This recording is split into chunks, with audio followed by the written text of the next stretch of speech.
Now, the NEP, as I mentioned, has been billed as once-in-a-generation reform. And from your perspective, what is the single biggest transformative thing that you think it brings to Indian education? Or do you agree with the NEP itself? Good evening, everybody. I'm so happy India Today has given a very good platform today for the discussion about NEP versus SCP. Thank you, Changappa. And thank you, Madhu Anna, because he said, just call me Madhu Anna. So that is the brotherlyhood we are enjoying here on this. So if you talk about, let me talk about the SCP, because if I talk about SCP, automatically you will know about what NEP fails to talk about our education systems. So the SCP, we formed having the foundation, the inclusivity, to make the children future ready, the equitable. So everything is there, and we formed this SCP based on the culture, based on the linguistic, based on the social heritage, or based on the social justice. Everything is there in the SCP. But the NEP, I don't know whether they planned or not, but everywhere we can see the omission of what are the things like I told here. So basically, mostly people used to say this NEP and SCP are almost aligned together, looks like similar, but I won't agree that. Because NEP and SCP may have the heading as a similar headings. For example, NEP will talk about language policy, where SCP talks about the language policy, the content is different. And language policy, if you talk, they are talking about a 3-language policy, and our SCP talks about a 2-language policy. I think it's more than enough, because thinking and conceiving ideas in our own mother tongue, and we want to make it as a global, English is more than enough. So there should not be any compulsion on the language side. I'm just taking on the language. No, that's a very good point. I'm glad I was trying to keep it for a little more and get into the NEP first, but one of the big controversies has been that Tamil Nadu has opposed the three-language formula, calling it a backdoor attempt to impose Hindi.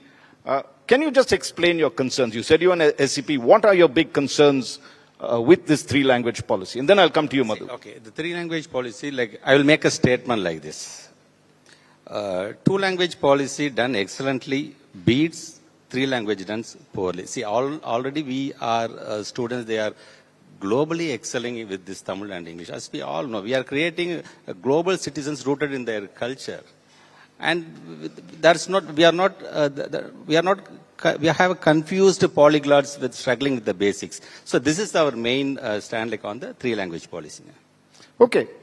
Madhu, why don't you take this question about Karnataka has also faced some tensions around language policy, for instance, balancing Kannada with English medium education. So how do you reconcile local identity with global competitiveness? Okay, thank you very much, Mr. Changappa. And call me Raj, since you're saying. and thanks to Mr. Mahesh also. It's nice to be in the neighboring state and with a common interest, especially where we would like to have our own state education policy against an ideologically based system which is there. We want our children to be taught by the teachers, not by ideology. So that is very important. Teachers have to teach the children. And now we have just accepted a report from ACP, chaired by Mr. Thorat. Now there will be a subcommittee, most probably. Our Honorable Chief Minister will put the system in place. And very soon for next academic year, we want to come into ACP also. And one more thing is, if I'm sitting here as a minister, and if our state government is ruled by Congress party, right. It was a manifesto commitment what we had given the voters, and I was a manifesto vice chairman also during 2023, and right.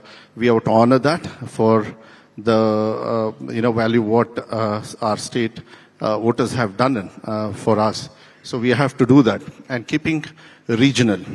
And the first thing, because I'll not go more into differences between, because it's common between Tamil Nadu and Karnataka also.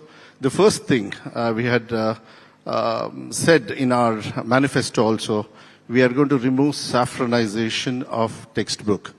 So the first signature as an education minister, I'm very proud that I did was removed saffronize federalization of children, because it doesn't run on any Congress ideology or BJP ideology and thing.